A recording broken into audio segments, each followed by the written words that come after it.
اعوذ باللہ من الشیطان الرجیم بسم اللہ الرحمن الرحیم یا ایہا الذین آمنوا اذا تداینتم بدین الی اجل مسمی فاکتبوہ ولیکتب بینکم کاتب بالعدل ولا یأب کاتب ان یکتب کما علمہ اللہ فلیکتب وَلْيُمْلِلِ الَّذِي عَلَيْهِ الْحَقُّ وَلْيَتَّقِ اللَّهَ رَبَّهُ وَلَا يَبْخَسْ مِنْهُ شَيْئًا فَإِنْ كَانَ الَّذِي عَلَيْهِ الْحَقُّ سَفِيهًا أَوْ ضَعِيفًا أَوْ لَا يَسْتَطِيعُ أَنْ يُمِلَّ هُوَ فَلْيُمْلِلْ وَلِيُّهُ بِالْعَدْلِ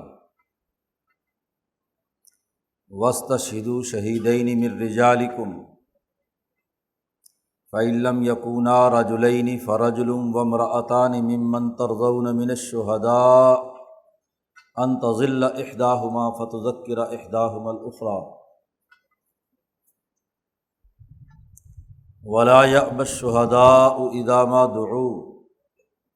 وَلَا تَسْأَمُوا أَن تَكْتُبُوهُ صَغِيرًا أَوْ كَبِيرًا إِلَىٰ أَجَلِهِ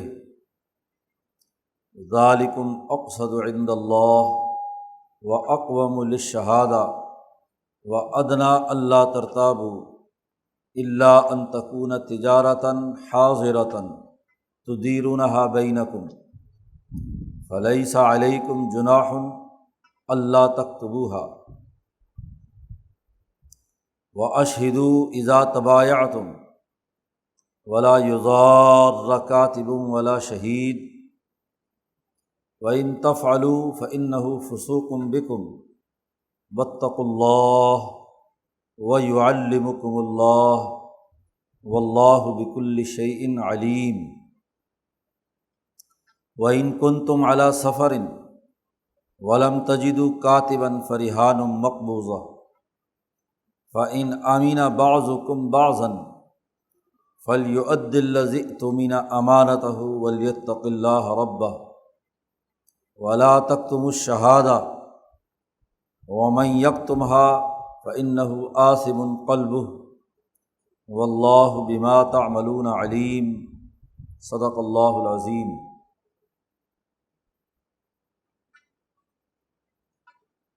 گزشتہ چند رکوع سے تمام اقوام عالم کے لیے جو بین الاقوامی نظام مطلوب ہے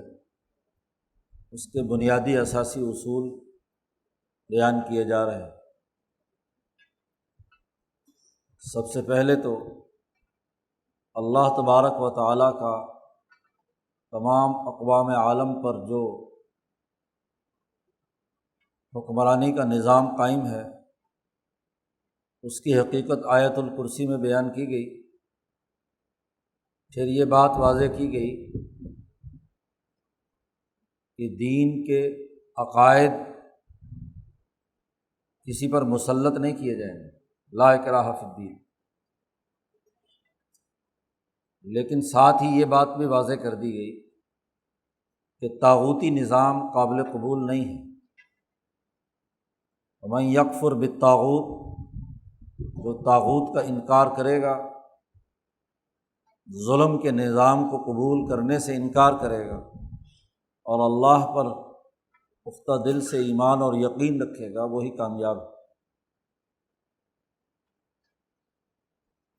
تین واقعات بیان کر کے اللہ کی طاقت اور قدرت، موت و حیات کے حوالے سے جو ہے اس کا تذکرہ کیا گیا، اور پھر دنیا کے تمام معاشروں میں اس بات کو لازمی قرار دیا گیا کہ وہ مال انسانی فائدے کے لیے خرچ کرنے پر آمادہ ہوں۔ انفاق فی سبیل اللہ کے قوانین اور ضابطے بیان کیے گئے کہ انسانی بھلائی کے لیے مال خرچ کیا جائے، نہ یہ کہ مال پر ایسا تسلط اور تصرف حاصل کر لیا جائے کہ جو کسی مخصوص طبقے کے مفاد کا ہو۔ لیکن اس انفاق مال کے لیے بھی چند شرائط واضح کی گئی کہ کسی پر مال خرچ کیا جائے یا کسی قوم کو مال خرچ کر کے آزادی دلائی جائے، فک رقبہ، اس کی گردن آزاد کرائی جائے، اس کے بعد اس پر احسان جتلانا یا اپنے اس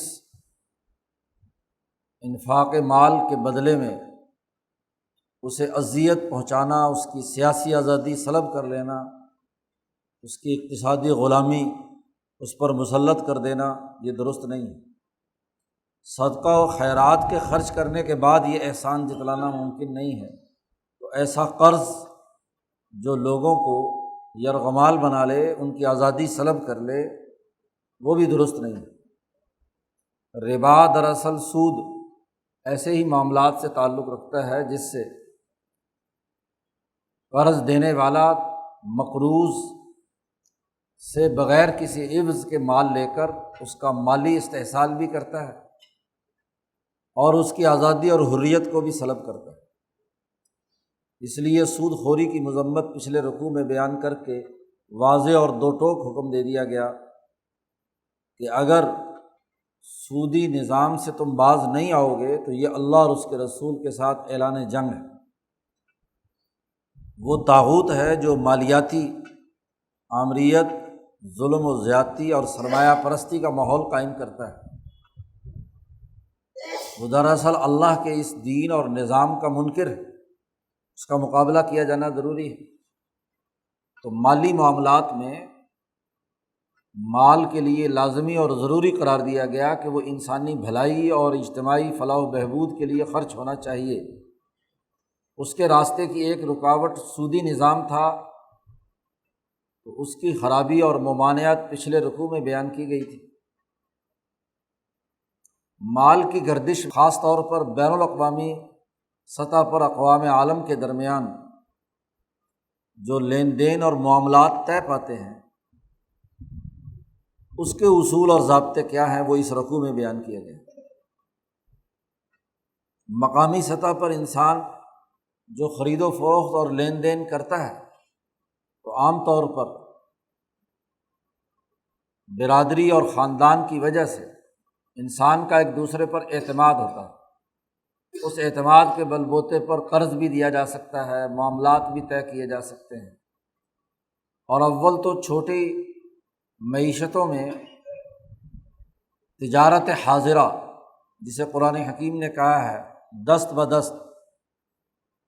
کہ فوراً آپ نے چیز دی اور پیسے لے لیے یا اس کے بدلے میں کوئی چیز لے لی، تو دیہاتی اور شہری زندگی میں عام طور پر لین دین تجارت حاضرہ کی شکل میں ہوتا ہے کہ ثمن اور مبیع یا لین دین دست بدست نقد و نقد ہو جاتا ہے۔ جب بڑی شہری زندگی یا مملکت اور اقوام عالم کے درمیان رابطے اور تعلقات ہوتے ہیں تو ان میں بسا اوقات ادھار کی ضرورت پیش آتی ہے، تو اس ادھار کے لین دین اور معاملات میں کیونکہ وہاں اعتماد اتنا نہیں ہوتا، کوئی نہ کوئی گارنٹی چاہیے کہ آپ کسی دوسرے ملک کے لوگوں سے، دوسرے شہر کے لوگوں سے سودا کر رہے ہیں،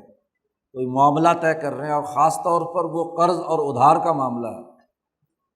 تو اس کے لیے یہاں قانون اور ضابطہ بیان کیا گیا ہے کہ اس کی تحریر لکھی جائے۔ اصل بنیادی بات یہ ہے کہ جھگڑا تبھی ہوتا ہے کہ جب بات واضح نہ ہو، تو مالیاتی جھگڑے، مالیاتی فساد، ایک دوسرے کے حقوق پر دست اندازی، یہ سوسائٹی کے لیے تباہ کن ہے۔ اس جھگڑے کو ختم کرنے کے لیے اللہ پاک نے یہاں ایک قانون جاری کیا ہے، آج سے 1400 سال پہلے، اور ہے بھی اس معاشرے میں جو امیین کا ہے، جن کو لکھنا پڑھنا نہیں آتا، جن کا کتابت اور تحریر سے کوئی تعلق نہیں تھا، اس معاشرے میں حکم دیا جا رہا ہے کہ اپنے تمام لین دین اور خاص طور پر جو ادھار چیزیں ہیں ان کو تحریر میں لاؤ، قلم بند کرو، معاملہ کیا ہے، کتنی مدت کا ہے، کون کون اس میں فریق ہیں اور کون کون گواہ ہیں، معاملے کے تمام پہلو واضح ہونے چاہئیں۔ اس کے لیے ایک تحریر لکھی جائے، اور تحریر کے لیے کاتب کی ذمہ داری کیا ہے، گواہوں کی ذمہ داری کیا ہے، قرض دینے والا اور قرض لینے والا، ان کی ذمہ داریاں کیا ہیں، اس رکوع میں تفصیل کے ساتھ قرآن حکیم نے اس مسئلے کو واضح کیا ہے۔ اور ان معاملات میں صرف مرد ہی نہیں بلکہ عورتوں کے حوالے سے بھی یہاں قرآن حکیم نے احکامات دیے ہیں کہ مالی معاملات میں خواتین بھی شریک ہو سکتی ہیں، اور عربوں کے ہاں خواتین شریک تھیں، جیسے حضرت خدیجہ رضی اللہ تعالیٰ عنہ کاروبار اور تجارت کرتی تھی، حضور صلی اللہ علیہ وسلم ان کا مال لے کر شام کی طرف جاتے رہے، خواتین بھی کاروبار کرتی تھی، تو خواتین کو بھی اس میں شریک کیا گیا ہے۔ مرد اور عورت کی تفریق کے بغیر گواہوں میں، لین دین اور معاملات میں تمام فریق دو ٹوک انداز میں تحریر شدہ ہوں، ان میں تمام کی جو معاملے کی نوعیت ہے، اس میں گواہی کی جو نوعیت ہے وہ واضح ہونی چاہیے۔ گویا کہ دستاویزی معیشت قائم کرنے کا حکم آج سے 1400 سال پہلے قرآن حکیم نے دیا کہ جو معاملات اور بالخصوص جو قرض یا لین دین یا ادھار کے ہوں ان کو قلم بند کیا جانا ضروری ہے۔ بلکہ یہاں یہ بھی کہا گیا کہ اگر ادھار نہ بھی ہو، تجارت حاضرہ ہی کیوں نہ ہو، تو اس وقت بھی گواہ کم از کم بنا لیا کرو، تاکہ جھگڑے کی بات نہ ہو۔ کل کلاں کو بیچنے والا کہے کہ میں نے تو اس کو بیچی نہیں ہے اور یہ تو میری چیز پر قبضہ کیے ہوئے ہے، تو وہاں بھی گواہ موجود ہو تاکہ جھگڑے کا معاملہ نہ ہو۔ مالیاتی معاملات کی خرابی تبھی پیدا ہوتی ہے جب معاملہ گول مول ہو، اس کو واضح طور پر دونوں فریقوں کے درمیان متعین نہ کیا گیا ہو، تو وہاں ضرور جھگڑا پیدا ہوتا ہے۔ وہ کہتا ہے کہ جی ایسے نہیں ایسے طے ہوا تھا، دوسرا کہتا ہے نہیں ایسے نہیں ایسے طے ہوا تھا۔ تمام دیوانی اور مالیاتی مقدمات کی بنیاد یہی چیز ہے، تو اس لیے قرآن حکیم نے کہا کہ یہ تمام چیزیں تحریر میں آنی چاہیے، دستاویز بننی چاہیے۔ اس رکوع میں یہ احکامات دیے گئے ہیں۔ یا ایھا الذین آمنوا، اے ایمان والو، اذا تداینتم بدین، جب تم آپس میں ادھار کا معاملہ کرو، کوئی چیز خرید و فروخت ہوئی ہے، قیمت ادا کرنی ہے ادھار، یا کوئی قرض کا معاملہ ہوا ہے جس میں مدت ہے کہ اتنی مدت کے بعد یہ واپسی ہوگی، تو ادھار کا جو بھی تم معاملہ کرو آپس میں، الی اجل مسمن، ایک تو یہ کہ اس کی مدت مقرر ہو، مقررہ مدت تک جو معاہدہ آپ نے کیا ہے، فاکتبوہ، اس کو لکھ لو۔ عربوں میں ایک بڑی خرابی یہ بھی تھی حضور صلی اللہ علیہ وسلم کی آمد سے پہلے کہ وہ مہینوں میں رد و بدل کرتے تھے، نسی جسے کہا جاتا ہے، اور قرآن حکیم نے یہ کہا ہے کہ انما النسیء زیادۃ فی الکفر، کہ یہ مہینوں اور کیلنڈر اور اوقات میں تغیر و تبدل کرنا یہ کفر میں زیادتی کا سبب ہے، ظلم اور زیادتی بڑھ جاتی ہے۔ یہ جو کیلنڈر میں تغیر و تبدل تھا، یہ بھی ان کے ہاں ایک طریقہ کار کے مطابق تھا۔ بات یہ ہے کہ دنیا بھر میں کیلنڈر دو طرح کے جاری ہیں، ایک شمسی حساب سے سورج کی گردش کی بنیاد پر، جسے آج کل ہم عیسوی کیلنڈر کہتے ہیں، یا بکرمی کیلنڈر اس کی بنیاد پر بنا، اور ایک چاند کے اتار چڑھاؤ اور چاند کی اساس پر وہ قمری کیلنڈر ہے جسے آج ہم ہجری کیلنڈر کہتے ہیں۔ تو دو کیلنڈر تھے، 12 مہینے ہیں۔ اب دونوں کیلنڈروں میں بڑا بنیادی سا فرق ہے کہ ایک سال میں کم از کم 10 دن کا فرق پڑ جاتا ہے، قمری حساب سے کم ہو جاتے ہیں اور شمسی حساب سے 10 دن قمری سے زیادہ ہوتے ہیں۔ اب مکے کے حکمرانوں نے یہ کام کیا ہوا تھا کہ چونکہ کاروباری لوگ تھے، حج کا موسم آتا تھا، حج کا موسم سخت سردی میں آئے یا سخت گرمی میں آئے تو کاروبار پر اثر پڑتا تھا، اور قمری حساب سے ظاہر ہے کہ پورے سال میں حج گردش کرتا رہے گا، کئی سالوں میں 20-30 سال کے بعد اسی مہینے میں دوبارہ آ جاتا ہے، تو سخت سردی میں بھی آئے گا، سخت گرمی میں بھی آئے گا۔ ان کے کاروبار پر اثر پڑتا تھا، مالی معاملات میں لوگ گاہک کم آتے تھے، تاجر کم آتے تھے، بازار کم لگتے تھے۔ تو انہوں نے یہ سوچا کہ اس میں تغیر و تبدل یہ کیا جائے کہ مہینے تو قمری نام کے رکھے جائیں، محرم سے لے کر ذی الحج تک، لیکن شمسی حساب بنا لیا جائے فلکیاتی نظام کے مطابق۔ عمرو بن لحی نے آ کر مکہ میں جہاں اور بہت ساری خرابیاں پیدا کی تھیں، اس نے یہ نیا کیلنڈر بھی کیا ہے تغیر و تبدل کے ساتھ جاری کر دیا۔ اس کا طریقہ یہ بنایا کہ 9 سالوں کے بعد یا 10 سالوں کے بعد 1 مہینے کا اضافہ کر کے وہی قمری مہینے جو ہے وہ 13 مہینے کر دیتے، تو اس سے وہ ذی الحج کو وہ کنٹرول کرتے تھے کہ یہ یا تو صرف ستمبر اکتوبر میں آئے درمیانے موسم میں، یا مارچ اور اپریل میں آئے، تاکہ کاروبار اور لین دین پر کوئی اثر نہ پڑے۔ اور پھر اس کا مزید غلط نتیجہ یہ حاصل کرتے تھے کہ وعدہ کیا ہے مثلاً قمری حساب سے کسی پیمنٹ کو ادا کرنے کا، لیکن حکمرانوں کے یا طاقتور لوگوں کے مفاد میں نہیں ہے، اور شمسی حساب سے مزید کچھ 6 مہینے یا کچھ مدت مل سکتی ہے، تو کہتے نہیں میں نے تو وعدہ کیا تھا وہ جو شمسی مہینے کا جو ربیع الاول ہے مثلاً اس میں۔ تو اس تغیر و تبدل سے مدت مقرر نہیں ہوتی، جب تک تمام کا کیلنڈر ایک نہ ہو اس وقت تک اقوام عالم کا اس وقت تک مالی لین دین درست طور پر متعین نہیں ہو سکتے۔ آپ کسی ایک ربیع الاول کا یا ایک محرم کا یا کسی ایک مہینے کا آپ وعدہ کرتے ہیں، جس کی طاقت ہوتی ہے وہ کبھی اسے قمری بنا لیتا ہے، کبھی اسے شمسی بنا لیتا ہے کہ میں نے تو اس کیلنڈر کے مطابق وعدہ کیا تھا۔ تو یہ بددیانتی کا ایک طریقہ تھا، مالیاتی بددیانتی، جو خاص طور پر کمزوروں اور غریبوں پر طاقتور اور حکمران طبقہ کرتا تھا۔ اس لیے یہ بات طے کر دی کہ الی اجل مسمن، مدت مقرر ہونی چاہیے، اس میں واضح ہونا چاہیے۔ اور چونکہ نبی اکرم صلی اللہ علیہ وسلم نے آ کر کیلنڈر تبدیل کر کے بتلا دیا کہ ان عدت الشہور عند اللہ 12 شہرا فی کتاب اللہ، 12 مہینے ہیں جو اللہ نے مقرر کیے تھے، یہ 13 مہینے کبھی نہیں بنیں گے، شروع سے 12 مہینے ہی چلے آ رہے ہیں۔ ان 300 سالوں میں جو عمرو بن لحی سے لے کر عمرو بن ہشام یعنی ابو جہل تک جو تغیر و تبدل کیلنڈر میں رہا ہے، اب آئندہ یہ کیلنڈر میں تغیر و تبدل نہیں ہوگا، کیلنڈر ایک ہی ہوگا اور اس کے مطابق تمام معاملات طے پائیں گے۔ تو مدت مقرر کی جائے اور معاملہ جو ہے اس کو متعین کیا جائے، فاکتبوہ، اس کو ضرور لکھو، حکم دیا ہے اس کو لکھ لیا کرو۔ وَلْيَكْتُبْ بَيْنَكُمْ كَاتِبٌ بِالْعَدْلِ، عام طور پر عرب لوگ لکھنے لکھانے پڑھنے پڑھانے کتابت کا ان کے پاس ذوق نہیں تھا، لکھے پڑھے نہیں تھے، اس لیے کاتب ہوتے تھے۔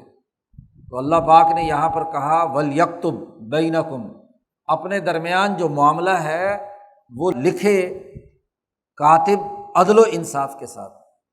خواہ لکھنے والا قرض دینے والا ہو یا قرض لینے والا ہو، یا درمیان میں کوئی کاتب ہو، تحریر نویس ہو، تو وہ تحریر جو لکھے گا وہ عدل و انصاف کی بنیاد پر لکھے، یعنی جیسا معاملہ ہوا ہے، جیسا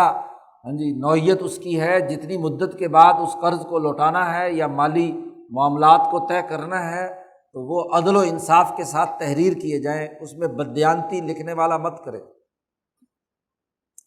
وَلَا يَأْبَ كَاتِبٌ أَن يَكْتُبَ كَمَا عَلَّمَهُ اللَّهُ فَلْيَكْتُبْ، پھر اللہ نے یہ بھی حکم دے دیا کہ عام طور پر جو کاتبین تھے، تحریر نویس تھے، چونکہ انہیں لکھنا آتا تھا، تو وہ بسا اوقات انکار کر دیں تو اب معاملہ کیسے طے پائے گا؟ دونوں فریق لین دین کرنے والے لکھوانا چاہتے ہیں، کاتب صاحب لکھنا نہیں چاہتے، تو قرآن حکیم نے یہاں کاتب کو بھی حکم دیا کہ وَلَا يَأْبَ كَاتِبٌ، لکھنے والا انکار نہ کرے، ان یکتبہ، اس کے لکھنے سے، کما علمہ اللہ، جیسا کہ اللہ نے اسے یہ تعلیم دی ہے، اس کے اندر خود تو یہ صلاحیت اور استطاعت پیدائشی طور پر نہیں تھی، اللہ نے اسباب مہیا کیے اور اس کو یہ ایک علم اور فن اللہ نے سکھایا ہے، تو اللہ سے تعلق اور اللہ پر ایمان لانے والے کاتب کے لیے لازمی اور ضروری ہے کہ وہ جب بھی دو آدمی کسی معاملے کو لکھوانے کے لیے اس کے پاس آئیں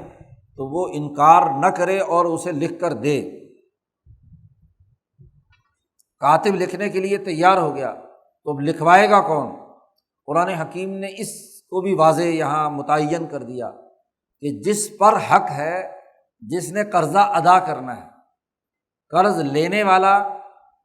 غلط فلط بھی لکھوا سکتا ہے، بات یہ کہ 6 مہینے بعد، سال بعد جو چیز ادا کرنی ہے تو جس نے ادا کرنا ہے وہ ڈکٹیٹ کرائے،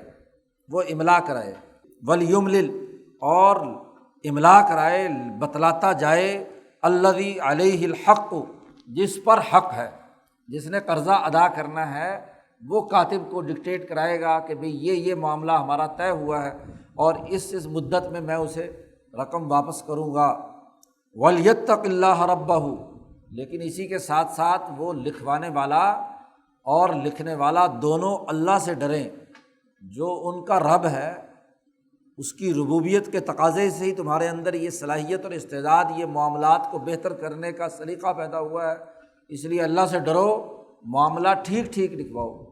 کیونکہ دینے والے کی تو خواہش یہی ہوتی ہے کہ کم سے کم دینا پڑے، کم سے کم شرائط کے ساتھ ہو، اور دوسری طرف سے لینے والے کی خواہش یہ ہوتی ہے کہ زیادہ سے زیادہ اس سے وصول کیا جائے اور کم سے کم مدت میں لیا جائے۔ تو یہاں اللہ سے ڈریں، اپنے رب سے، دونوں، خاص طور پر لکھوانے والا جو املا کرا رہا ہے، دوسرا فریق تو خاموش ہے۔ وَلَا يَبْخَسْ مِنْهُ شَيْئًا، مزید تاکید اللہ پاک نے فرمائی کہ وہ لکھوانے والا اس حق میں کسی قسم کی کمی اور کوتاہی کر کے نہ لکھوائے، جتنا دینا ہے، جو طے ہوا ہے اس کے مطابق پورا پورا لکھوائے،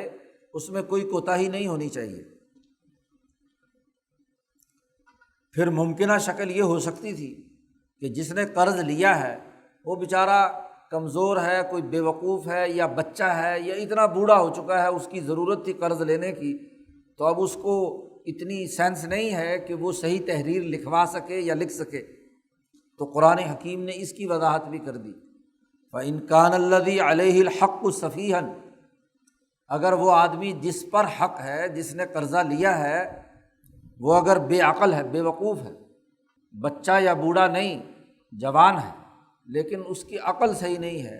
بے وقوف اور احمق ہے، اس کی ضرورت پیش آ گئی ہے اس کو قرضہ لینے کی، تو سفیہن، بے وقوف ہے، بے عقل ہے، او ضعیفن، یا کمزور ہے، بچہ ہے یا بہت ہی بوڑھا ہے، لکھوا نہیں سکتا، او لا یستطیع ان یمل ہوا، اور تیسری شکل ممکنہ یہ ہو سکتی ہے کہ جس پر حق ہے وہ املا کروانے یا ڈکٹیٹ کروانے کی اہلیت نہیں رکھتا۔ قرضہ لینے والا ایسا آدمی ہے، ایک قانون اور ضابطہ بنا دیا، وہ چاہے بچہ ہو، بوڑھا ہو، بے عقل ہو، بے وقوف ہو، ضابطہ یہ ہے کہ اگر جو قرض لینے والا ہے وہ اگر لکھوا نہیں سکتا، ڈکٹیٹ نہیں کرا سکتا، بعض لوگ ایسے ہوتے ہیں جو معاملہ کر تو لیتے ہیں لیکن معاملے کی پوری نوعیت بیان کرنا اور تحریر کروانا وہ ان کے بس میں نہیں ہوتا، تو لا یستطیع ان یمل ہوا، تو پھر وہاں پر ضروری ہے کہ فلیملل ولیہ بالعدل، تو وہاں اس کا ولی، گارڈین، اس کا کارگزار، وہ عدل و انصاف کے ساتھ وہ تحریر لکھوائے، فلیملل ولیہ بالعدل، عدل و انصاف کے ساتھ وہ تحریر لکھوائے۔ اگر تو اس کا ولی بچہ ہے تو اس کا گارڈین ہے کوئی، اور اگر بوڑھا ہے تو اس کا سنبھالنے والا کوئی نہ کوئی اس کے اوپر جو مقرر کیا گیا ہے، ہاں جی، وہ ہے، اور اگر یہ بھی نہیں ہے تو دراصل ایسے آدمی جس کا خاندان میں کوئی گارڈین نہیں ہے، اس کی گارڈین حکومت ہوتی ہے، اس کا سربراہ جو حکومتی افسر ہے اس وقت کا، اس علاقے یا شہر کا، وہ اس کا ولی ہے، تو وہ اپنی اس ولایت کی اساس پر وہ تحریر عدل و انصاف کے ساتھ لکھوائے، اس کی تصدیق کرے کہ یہ معاملہ طے ہوا ہے، اس معاملے کے مطابق اتنی مدت کے بعد اس کا یہ قرضہ ادا کرنا ہے۔ تو پہلے تو تحریر کے قوانین بیان کیے، فاکتبوہ کا حکم دیا تھا، 4-5 سطروں میں قرآن حکیم نے ان کتابت سے متعلق جو امور تھے کہ کاتب بھی انکار نہ کرے، لکھوانے والا بھی املا کرانے میں سستی اور کوتاہی کا مظاہرہ نہ کرے، اور تمام معاملات دو ٹوک انداز میں تحریر ہونے چاہئیں۔ اور جب تحریر مکمل ہو جائے تو محض دو فریقوں کے درمیان تحریر کافی نہیں، بلکہ اس کے لیے اگلا مرحلہ یہ ہے کہ وَاسْتَشْهِدُوا شَهِیدَیْنِ مِن رِجَالِکُم، اس پر دو گواہ بھی ہونے چاہیے۔ عادل گواہوں کا ہونا ضروری ہے کہ معاملہ یہ طے پایا ہے ان دو فریقوں کے درمیان، تو کم از کم دو گواہ ہوں مِن رِجَالِکُم، تمہارے مردوں میں سے۔ عام طور پر چونکہ کاروبار اور لین دین میں مرد ہی سرگرم ہوتے ہیں، تو جو مرد لین دین کاروبار کرنے والے ہیں ان دو مردوں میں سے تم دو گواہ ضرور وہاں پر لکھو، ان کے دستخط ہونے چاہیے، ان کی تحریر ہونی چاہیے۔ اور اگر مارکیٹ میں آپ کو کاروبار میں دو آدمی مرد نہیں مل رہے، فَإِن لَّمْ يَكُونَا رَجُلَيْنِ، اگر دو آدمی نہیں مل رہے تو پھر ایک مرد اور وامرأتان، اور دو عورتیں، فرجل وامرأتان ممن ترضون من الشہداء، مرد اور عورت گواہوں کے طور پر آ سکتے ہیں، لیکن ایک مرد ہوگا اور دو عورتیں ہوں گی، اور وہ گواہ بھی وہ ہوں گے جن کو تم پسند کرو، یعنی دونوں فریق پسند کریں کہ یہ گواہ ہمارے معاملے کے ہونے چاہیے۔ زبردستی سے باہر کا گواہ مسلط نہیں کیا جا سکتا، کوئی ایک فریق راضی نہیں ہے گواہ بنانے پر کسی کو تو اسے وہاں مسلط نہیں کیا جا سکتا۔ ممن ترضون من الشہداء، گواہوں میں سے جنہیں تم پسند کرو، وہ دو گواہ یا تو مرد ہوں، اور اگر عورتیں ہیں تو دو عورتیں اور ایک مرد ہو۔ یہ دو عورتیں کیوں رکھی گئی ہیں؟ اس کی وجہ خود قرآن نے بیان کی کہ ان تضل احداہما، اگر ان میں سے کوئی ایک خاتون گواہی دیتے ہوئے کچھ بھول جائے تو فتذکر احداہما الاخری، تو اسے باقی آدھی بات دوسری خاتون اس کو یاد کرا دے، تو دونوں اپنی اپنی معلومات کو بیان کرنے کے بعد گواہی مکمل دونوں کی ہو جائے گی۔ تو دو عورتوں کی گواہی کی وجہ اور سبب بیان کیا ہے تاکہ اگر ایک بھول جائے تو دوسری اسے کچھ یاد کرا دے۔ مالی معاملات اور خاص طور پر میکرو سطح کے جتنے معاملات ہوتے ہیں ان میں یادداشت کا بڑا عمل دخل ہوتا ہے۔ آپ کے پاس بہت وسیع اور متنوع معاملات اور اس کے پہلو آپ کے دماغ میں ہوں تو آپ اس کی صحیح اور ٹھیک ٹھیک گواہی دے سکتے ہیں۔ مائکرو سطح کے جو معاملات چھوٹی سطح کے ہوتے ہیں، جزیات، عورتوں کا ذہن ان جزیات کے ادراکات کی طرف زیادہ تیزی سے چلتا ہے۔ مرد عام طور پر چھوٹی چھوٹی چیزوں کے معاملات میں اس کا دماغ اتنا نہیں چلتا، وہ بڑے بڑے جو معاملات ہوتے ہیں ان میں اس کا دماغ زیادہ چلتا ہے، خاص طور پر جہاں پیچیدہ اور متنوع حساب و کتاب کا معاملہ ہو تو اس کے لیے دماغ کے بہت سارے کل پرزے کام کرتے ہیں۔ کمپیوٹر کی طرح آپ کا دماغ پوری کیلکولیشن ادھر ادھر کی کرے تو پھر تو معاملات درست رہتے ہیں۔ اس لیے کہا گیا کہ مرد جو بڑے معاملات کے اندر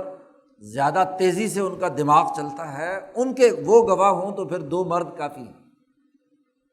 لیکن چونکہ بڑے مالی معاملات ہیں، اس میں مکمل طور پر عورتوں پر انحصار نہیں کیا جا سکتا، اس کے لیے کم از کم ایک مرد تو لازمی ہو، اور اگر عورتیں ہوں تو وہ دو ہوں۔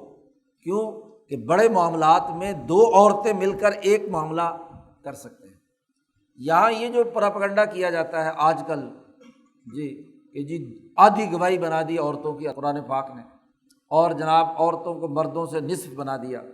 پہلی بات تو یہ ہے کہ اب تو میڈیکلی طور پر بھی ثابت ہو چکا ہے کہ عورت کا دماغ مرد کے مقابلے میں حجم کے اعتبار سے کم ہوتا ہے، اور جذباتی اور انفعالی کیفیتیں زیادہ عورت پر غالب ہوتی ہیں فعالی کیفیتوں کے علاوہ۔ دوسری بات یہ ہے کہ تمام معاملات میں یہ بات نہیں ہے، خالص عورتوں سے متعلق جو معاملات ہیں وہاں بسا اوقات صرف عورت ہی کی گواہی معتبر ہوتی ہے، چونکہ مرد کا وہاں آنا جانا نہیں ہے، تعلق نہیں ہے، تو وہاں عورت یا عورتیں گواہی دے دیں تو وہ معاملہ کیا ہے ان کے حق میں ہو جاتا ہے۔ تو معاملے کی نوعیت کے اعتبار سے شریعت نے قوانین اور ضابطے بیان کیے ہیں۔ جہاں خالص عورتوں کا معاملہ ہے وہاں مرد کا کوئی عمل دخل نہیں، وہاں مرد کی گواہی کا ذکر ہی نہیں ہے، وہاں فیصلہ عورتوں کی گواہی کی بنیاد پر ہوگا۔ اور جہاں بڑے بڑے معاملات ہیں، مثلاً قصاص یا قتل کے معاملات ہیں، جہاں کسی انسانی جان کا معاملہ ہے، تو وہاں عورتوں کا کوئی عمل دخل نہیں ہے، وہاں مردوں کے لیے ہے۔ اور جہاں یہ درمیانے مالی معاملات ہیں، وہاں عورتوں کے لیے اس مالی معاملات میں دو عورتوں کو ایک مرد کے برابر قرار دے کر یہاں ان کی گواہی کے حساب سے فیصلہ کرنے کا حکم دیا گیا ہے۔ تو معاملے کی نوعیت کے اعتبار سے گواہی کا معاملہ ہے۔ گواہ کا مقصد تو دراصل معاملے میں جھگڑے اور نزاع کو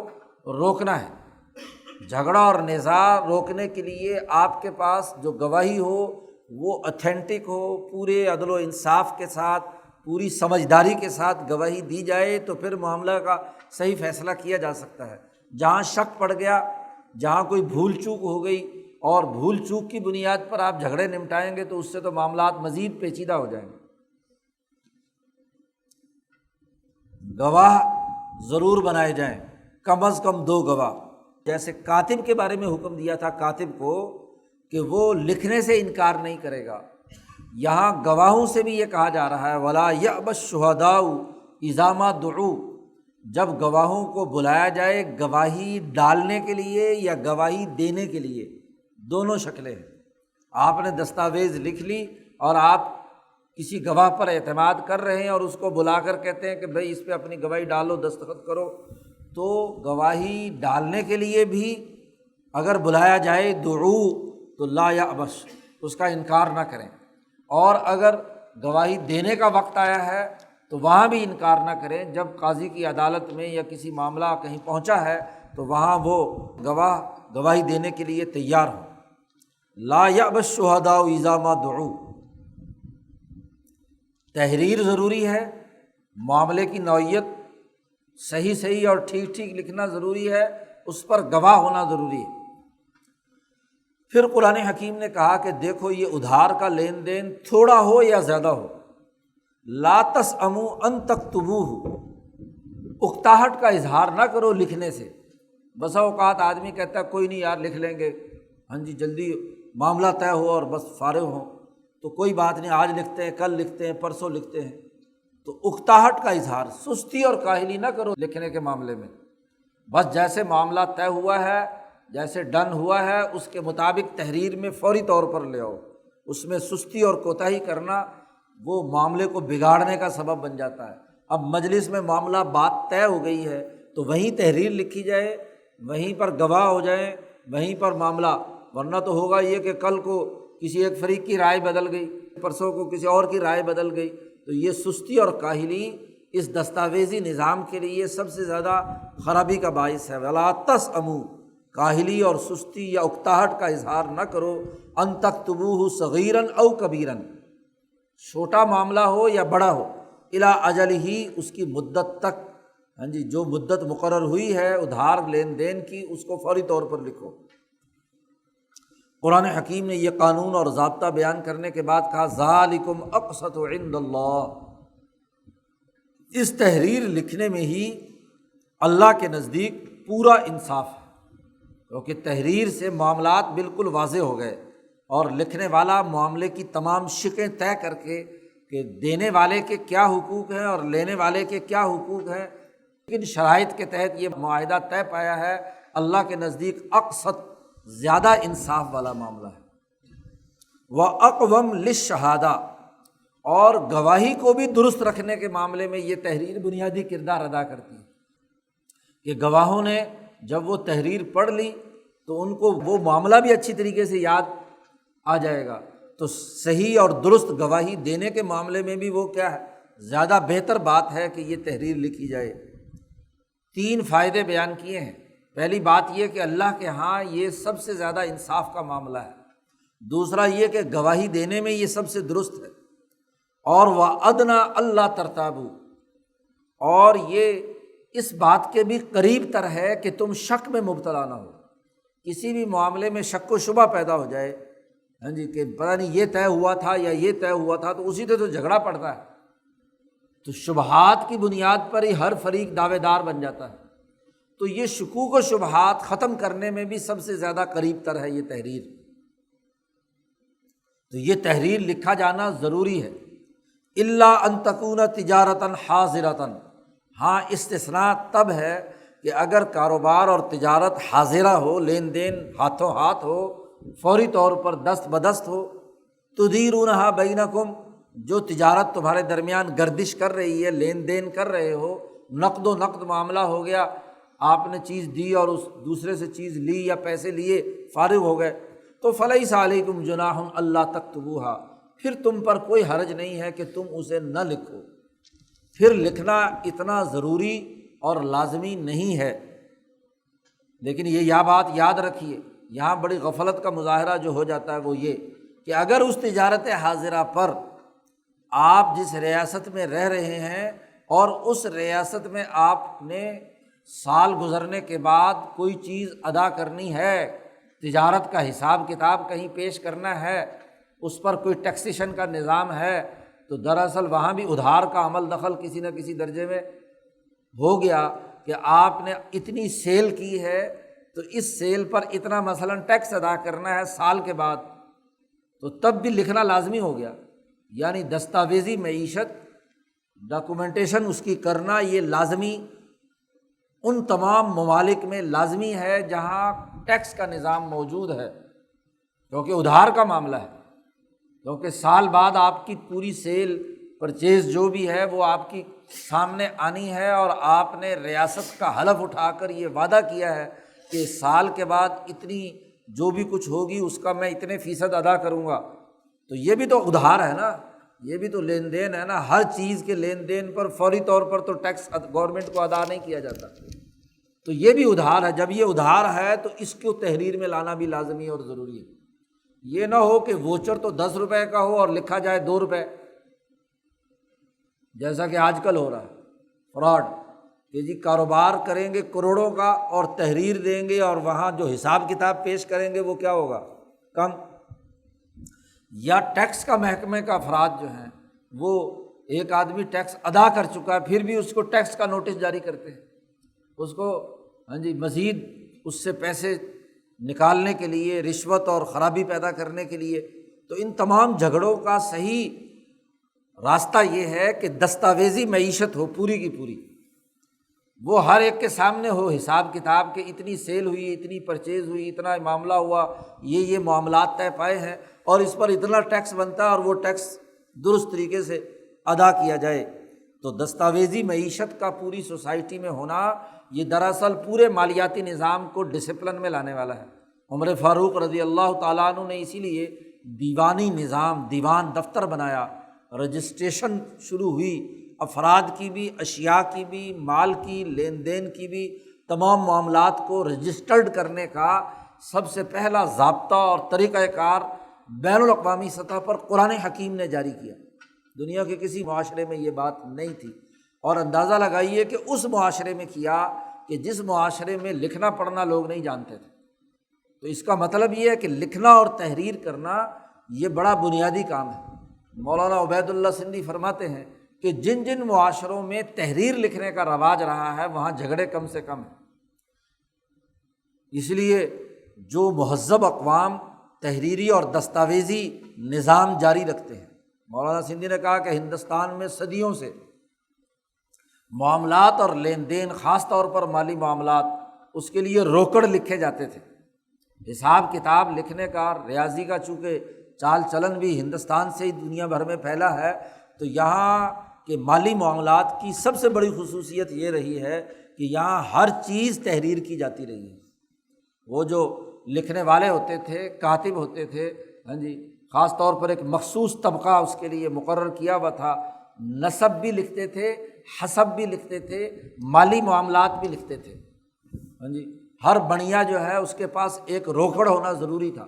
منو کے قانون کے تحت بغیر روکڑ اور تحریر کے کوئی مالی لین دین نہیں ہو سکتا۔ اب چاہے ہندوستان میں سود کا نظام تھا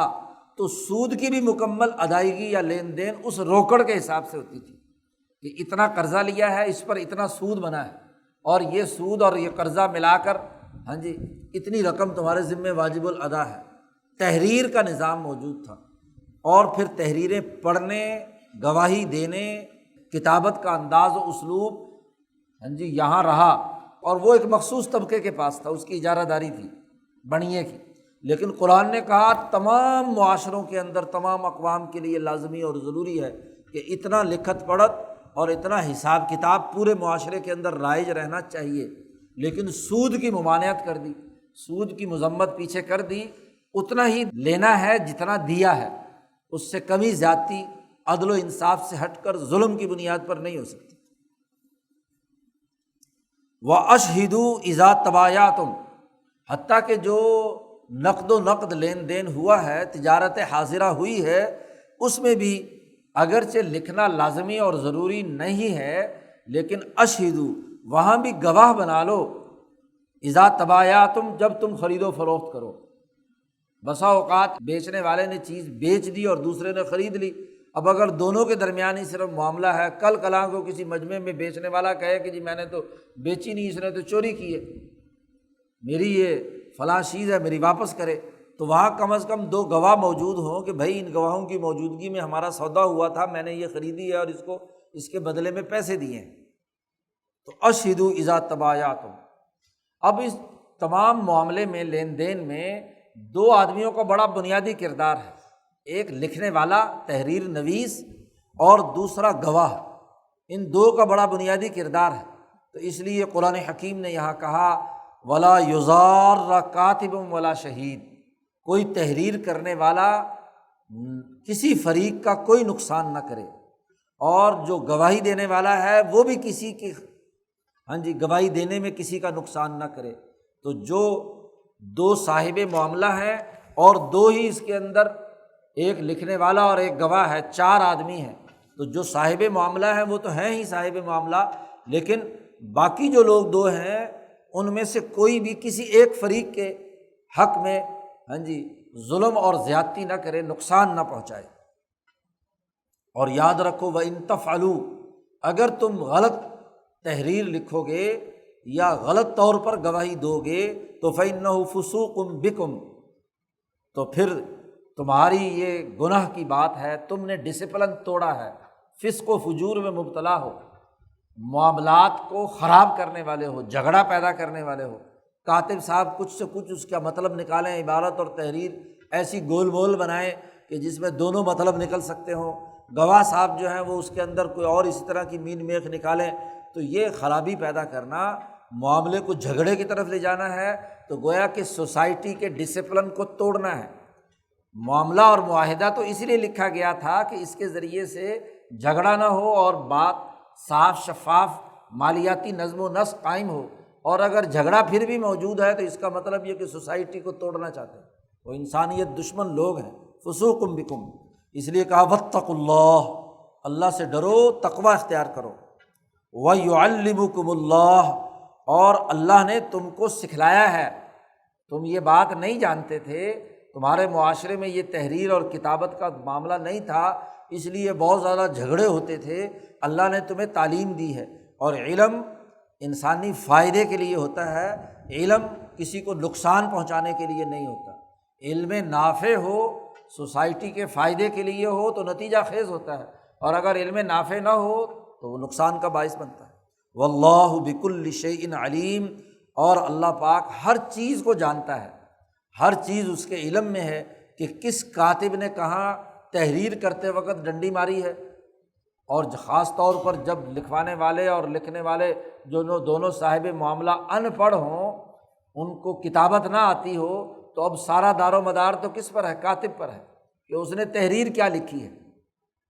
تو وہاں اگر اس نے ڈنڈی مار دی اور تحریر خراب کر دی، غلط کر دی، تو تب بھی بہت بڑی خرابی کی بات ہے، اللہ اسے جانتا ہے اچھی طرح۔ یا گواہ نے گواہی دیتے وقت کوئی گواہی کے اندر ایسے شکوک و شبہات پیدا کر دیے جس سے معاملہ خراب ہو گیا، تو اسے بھی اللہ تعالیٰ جانتا ہے۔ یہ ادھار کا لین دین سفر میں بھی ہو سکتا ہے اور حضر میں بھی ہو سکتا ہے۔ اگر تو حضر میں ہے، یعنی کسی جگہ پر آپ مقیم ہیں، وہاں لین دین کا معاملہ ہوا ہے، تو وہاں شہر میں آپ کسی کاتب کے پاس جا کر تحریر لکھوا سکتے ہیں، گواہ لائے جا سکتے ہیں۔ لیکن اگر یہ ادھار کا لین دین سفر میں ہوا ہے تو ظاہر ہے کہ ہر سفر میں ہر جگہ پر تو کاتب موجود نہیں ہوتا، تو پھر کیا طریقہ کار ہوگا؟ قرآن حکیم نے اس کا قانون بیان کیا، وَإِن كُنتُمْ عَلَىٰ سَفَرٍ، اگر تم سفر کی حالت میں ہو، وَلَمْ تَجِدُوا كَاتِبًا، اور تمہارے پاس وہاں کاتب موجود نہ ہو۔ اگر سفر میں بھی کوئی تحریر کرنے والا ہے تو ٹھیک ہے، تحریر لکھواؤ، سب سے پہلی بات تو تحریر اور گواہ ہے۔ اور اگر وہاں سفر میں تھے اور کوئی کاتب تمہارے پاس موجود نہیں ہے تو پھر اس کا طریقہ کیا ہے؟ فرحان مقبوضہ، تو پھر اپنی کوئی چیز گروی رکھ دو۔ معاملے کو حل کرنے کے لیے قرضہ لینے والے کو اب مجبوری ہے، ضرورت ہے، اور خاص طور پر سفر میں ضرورت پیش آ سکتی ہے مالی معاملات کی، تو پھر اب تحریر لکھنے والا بھی نہیں ہے تو اعتماد کیسے پیدا ہو؟ تو اعتماد کے لیے ضروری ہے کہ تم اپنی کوئی چیز گروی رکھوا دو، رہان مقبوضہ۔ اب ایک اور سوال پیدا ہوتا ہے کہ کیا یہ رہن رکھنا، گروی رکھنا، یہ صرف اور صرف سفر کے لیے مخصوص ہے؟ تو کہا کہ نہیں، اگر سفر نہیں بھی ہے، حضر کا معاملہ ہے، تو وہاں بھی رہن رکھا جا سکتا ہے۔ اور اگر رہن کے بجائے ویسے ہی اعتماد اگر کرتا ہے کوئی فریق دوسرے پر، اس کی بھی شکل بیان کی، فَإِنْ آمِنَ بَعْضُكُمْ بَعْضًا، اگر کوئی ایک فریق دوسرے فریق پر اعتماد کرتا ہے، نہ رہن لیتا ہے نہ باقی معاملات کرتا ہے، تو فَلْيُؤَدِّ الَّذِي اؤْتُمِنَ أَمَانَتَهُ، تو جس پر امانت رکھوائی گئی ہے اس کو وہ امانت پوری دینی چاہیے۔ یہاں اللہ پاک نے قرض کو امانت قرار دیا ہے۔ آپ قرضہ لے رہے ہیں اور قرضے کے بدلے میں آپ نے کوئی رہن نہیں رکھوایا، اور سفر میں ہونے کی وجہ سے یا وہاں کاتب موجود نہ ہونے کی وجہ سے تحریر بھی نہیں لکھی گئی، اور قرضہ دینے والا وہ اعتماد کرتا ہے آپ پر کہ ٹھیک ہے، مجھے تم پر اعتماد ہے کہ تم یہ مجھے لوٹاؤ جب جیسے مدت ہماری مقرر ہوئی ہے، جو ٹائم مقرر ہوا ہے۔ تو اب ایسی صورت میں گویا کہ قرض لینے والے کو یہ سمجھنا چاہیے کہ یہ اب قرض نہیں ہے بلکہ مجھ پر کیا ہے؟ امانت ہے، میں گویا کہ اس کا امین ہوں۔ اب امانت کی اساس پر اس کو کیا ہے؟ اس کو ذمہ داری کے ساتھ وہ قرض ادا کرنا چاہیے۔ اور پھر اسی سے یہ بات بھی واضح ہوئی کہ اگر رہن رکھی گئی ہے چیز تو وہ رہن بھی بے عینی ہی اسی طرح واپس کرنا لازمی اور ضروری ہے۔ امانت اسے قرار دیا ہے، فَلْيُؤَدِّ الَّذِي اؤْتُمِنَ أَمَانَتَهُ، اس کی امانت لازمی طور پر ادا کرنا ضروری ہے، اس میں تغیر و تبدل کیا جانا مناسب نہیں ہے۔ اگرچہ بعض فقہا نے اس کی اجازت دی ہے کہ سونا چاندی یا نقود ہیں تو وہ بے عین ہی واپس لوٹانے امانت میں ضروری نہیں ہوتے، اس کی طرح کا سونا، اتنی مقدار کا سونا یا چاندی آپ دے سکتے ہیں۔ لیکن مولانا سندھی رحمۃ اللہ علیہ نے یہاں اپنا ایک بنیادی ایک اور ضابطہ اخذ کیا ہے کہ اس آیت کے اشارۃ النص سے یہ بات ثابت ہوتی ہے کہ ایسی صورت میں وہ امانت ہے، اور امانت میں بے عینی ہی دینا ضروری ہے۔ قرض اگر ہے تو قرض کا تو مطلب ہی یہ ہے کہ آپ نے چیز دی ہے تاکہ آپ استعمال میں لے آئیں۔ جو آپ نے روپے پیسہ سونا چاندی لیا ہے تو آپ اسے استعمال میں لے آئیں، جب 6 مہینے بعد آپ کے پاس ویسے ہی پیسے آئیں گے تو آپ ویسے ہی ادا کریں۔ اس کو فقہ کی زبان میں کہا جاتا ہے کہ جو ادائیگی ہے وہ بے عینی ہی ہے یا بمثل ہی ہے، یعنی اس جیسا روپیہ پیسہ آپ نے اتنی مقدار میں دیا ہے تو اسے مثل کہا جاتا ہے، اور بے عینی ہی اگر وہی چیز دی ہے تو پھر کیا ہے؟ تو رہن میں لازمی اور ضروری ہے خاص طور پر کہ جو شے مرہونہ رکھی گئی ہے وہ بے عینی ہی ادا کرنا ضروری ہے۔ مولانا سندھی نے اس سے ایک اور مسئلہ یہ بھی اخذ کرنے کی کوشش کی ہے کہ اس کی اساس پر اب آپ کو وہ بے عینی ہی چیز ادا کرنی ہے تو اس کی آپ حفاظت بھی کر رہے ہیں نا۔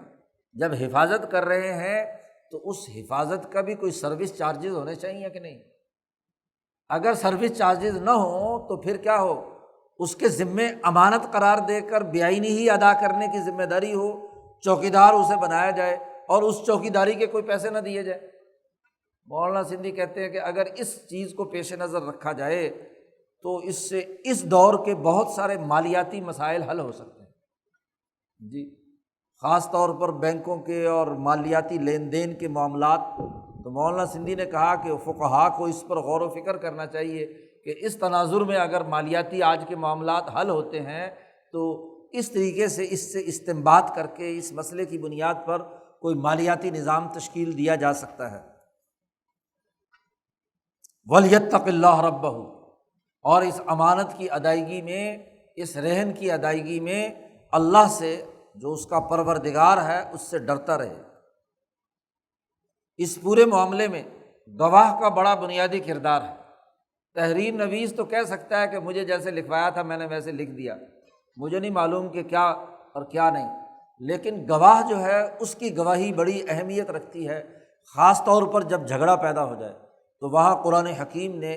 گواہ کے لیے بڑی سختی سے یہ حکم دیا کہ لا تکتموا الشہادہ، گواہی کو مت چھپاؤ، ٹھیک ٹھیک صحیح صحیح گواہی دو۔ ومن یکتمها فإنہ آثم قلبہ، جس نے گواہی کو چھپایا، گواہی دینے میں ٹال مٹول کی،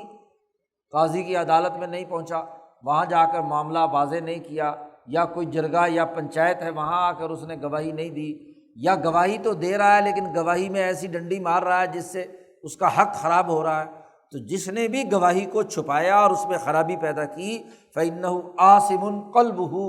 اس کا دل گناہ گار ہو گیا۔ اصل میں تو بدنیتی ہے اس کی، دل کی خرابی ہے جو زبان کے اظہار سے یا گواہی کے چھپانے میں اس کے لیے رکاوٹ بن رہی ہے، تو اس کا مطلب یہ ہے کہ اس کا دل گناہ گار ہے، اور اللہ کے ہاں تو قلب سلیم پر اللہ انعام دیتا ہے یا قلب منیب پر دیتا ہے، تو جو قلب سقیم ہے، بیمار ہے، گناہوں میں مبتلا ہے، تو اللہ کے ہاں تو اس کی کوئی قدر نہیں۔ یہ تمام قوانین اور ضابطے بیان کرنے کے بعد کہا واللہ بما تعملون علیم، تم جو بھی کچھ کام کرتے ہو، گواہی دینے کا، لکھنے کا، لکھوانے کا، قرض کے لین دین کا، تمام معاملات کو تمہارے اللہ تعالیٰ دیکھ رہا ہے، وہ احکم الحاکمین ہے، اس کی شہنشاہیت ہے۔ ٹھیک ہے یہاں کے حکمران نہ دیکھ رہے ہوں دنیا میں، اور یہاں کے قاضی کو پتہ نہ ہو، اس کو چکمہ دے سکتے ہو، لیکن اللہ ضرور دیکھ رہا ہے۔ حتیٰ کہ خود نبی اکرم صلی اللہ علیہ وسلم نے صحابہ کو مخاطب کر کے کہا کہ دیکھو بسا اوقات تم مقدمہ میری عدالت میں لاتے ہو، اور تم میں سے کوئی آدمی بڑا چرب زبان ہوتا ہے، اس کو مقدمہ پیش کرنے کی بڑی اعلیٰ درجے کی صلاحیت ہوتی ہے، وہ بڑے خوبصورت طریقے سے اپنا مقدمہ پیش کرتا ہے، اور دوسرا بیچارہ حق پر ہوتا ہے لیکن اس کے اندر اتنی بات چیت اور گفتگو کی وہ صلاحیت نہیں ہوتی، تو بسا اوقات میں کسی کے دلائل سے متاثر ہو کر کسی چلاک اور عیار آدمی کے حق میں بھی فیصلہ کر دوں تو میرے فیصلے کے نتیجے میں اس کے لیے وہ چیز حلال نہیں ہو جائے گی۔ یہ ایسے ہی ہے کہ میں نے جہنم کا آگ کا ٹکڑا کاٹ کر اسے دے دیا۔ تم میں سے کوئی آدمی الحن بحجتہ کے الفاظ حضور نے فرمایا کہ اپنے حجت اور دلائل کو بہت عمدہ طریقے سے چرب زبانی سے اس نے میرے سامنے پیش کیا، اور میں بھی اس سے متاثر ہو کر اگر کسی دوسرے پر ظلم کروں اور غلط فیصلہ اگر مجھ سے بھی ہو جائے تو یاد رکھو میں نے تمہارے لیے بھی جہنم کا ٹکڑا کاٹ کر دیا ہے۔ تمہارا اپنا دل تو جان رہا ہے نا کہ تم نے زیادتی کی ہے، اس لیے اللہ سے ڈرو اور خود یہ سمجھ لو کہ یہ چاہے میں بھی تمہیں دے دوں تو تب بھی تم قبول نہ کرو۔ دیانت کی بات یہ ہے، اگرچہ قضا یا قانونی نقطہ نظر سے جب عدالت فیصلہ کر دے تو قانونی اس کا حق بن جائے گا، لیکن دیانتاً اس کے لیے جائز نہیں ہے اگر وہ غلط ہے۔ تو ہر آدمی کا اپنا ضمیر ہے، تو اس ضمیر کو اللہ تعالیٰ دیکھ رہا ہے، تمہارے دلوں کو دیکھ رہا ہے کہ دلوں میں خرابی اور نیت کے اندر خرابی کہاں اور کتنی موجود ہے، اس کے نتیجے میں اللہ پاک تمہارا سزا و جزا کا فیصلہ کرے گا۔ تو پورے رکوع میں مالی معاملات کو تحریر کرنے، گواہ مقرر کرنے، اور اگر ایسا نہ ہو تو رہن رکھنے سے متعلق یہ قوانین بین الاقوامی سطح پر تمام اقوام عالم کے لیے حساب کتاب درست رکھنے، جھگڑوں سے بچنے بچانے کے لیے قرآن حکیم نے اس رکوع میں بیان کیے ہیں۔ گویا کہ ایک بین الاقوامی مالیاتی قانون اور ضابطہ جو تمام قوموں اور ملکوں اور افراد کے لیے فائدہ مند ہے، اسے قرآن حکیم نے یہاں بیان کیا۔ اللہ تعالیٰ ہمیں قرآن حکیم کو سمجھنے اور اس پر عمل کرنے کی توفیق عطا فرمائے۔ وآخر دعوانا الحمد للہ رب العالمین۔ اللہم صلی علی